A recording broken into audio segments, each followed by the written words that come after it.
اللهم صل وسلم وبارك على سيدنا محمد وعلى آله وأصحابه أجمعين. ازيكم يا حبايب قلبي، عاملين ايه؟ يا رب تكونوا بخير.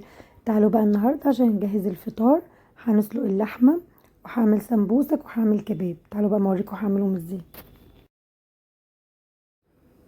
جبت هنا حلة وحطيت فيها مية وحطيتها على النار. المية سخنت شوية، نزلت عليها باللحمة تمام على المية باللحمة.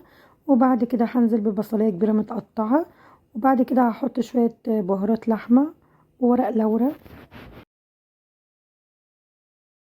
هنا نزلت بالبصلاية الكبيرة المتقطعة، وهنا بهارات اللحمة اهو وورق لورا، وهحط برضو حبهان وكده تمام.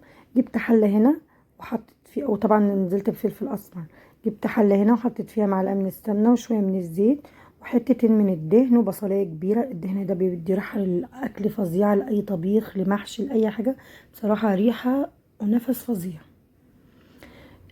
اول ما البصلايه تتشوح شويه بقى هروح نازله عليها دلوقتي بالصلصه اهو. نزلت عليها بالصلصه. بصوا كتير، انا بحبها كتير زي ما انا قلت لكم قبل كده، يفيد بس ما احتاجش. دي بقى حسبة تتسبك مع نفسها، دي للكباب.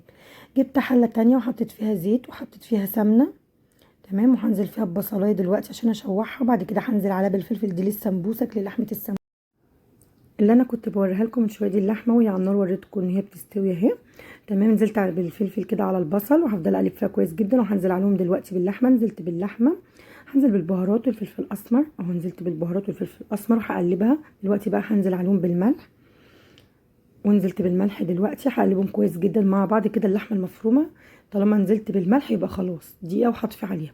طبعا انا ما كترتش في اللحمه لانها لفه سمبوسك واحده على قد الفطار بس تمام. وكمان لفه السمبوسك انا هقسمها، يعني هعمل فيها لحمه مفرومه وفيها جبن. انا كان عندي جبنه موتزاريلا وجبنه ميكس، اللي هي جبنه موتزاريلا على رومي على شيدر تمام.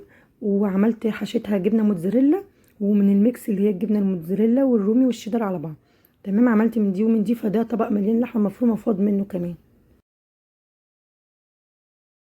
فعشان كده ما كترتش في اللحمه علشان ما يفضش منها وفاض منها برضو، لان هي لفه سمبوسك واحده. طبعا اللفه دي مش حلوه قوي لانها ورقها يعني في ورق خفيف حلو وورق تخين، فمش صفت على كتير تمام. بس هي المفروض بتصفي اكتر من كده، بس دي ورق خفيف وفي ورق ليها تخين فمش صفت عليها كتير.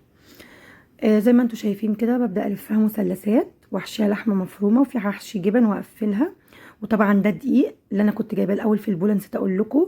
هحط كام معلقه من الدقيق وعليهم شويه ميه وادوبهم كويس جدا.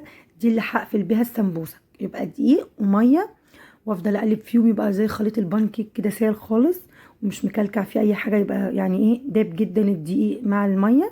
وبعد كده اقفل بيه من فوق.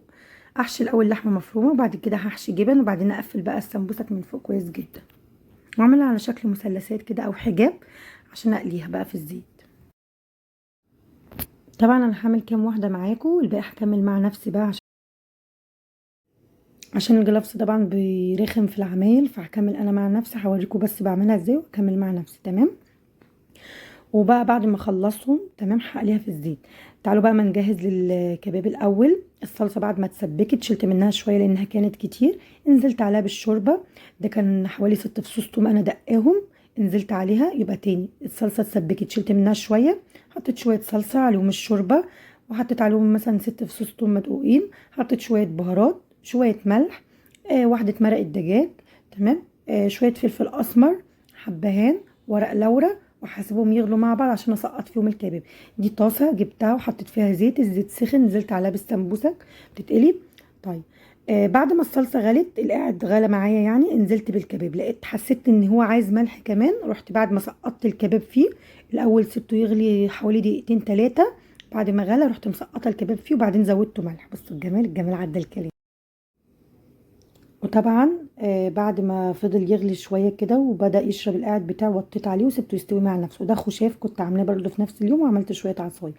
ما تنسوش تعملوا لايك للقناه وسبسكرايب للقناه عشان يوصل لكم كل جديد. بحبكم يا احلى ناس في الدنيا. مع السلامه يا حبيبه قلبي.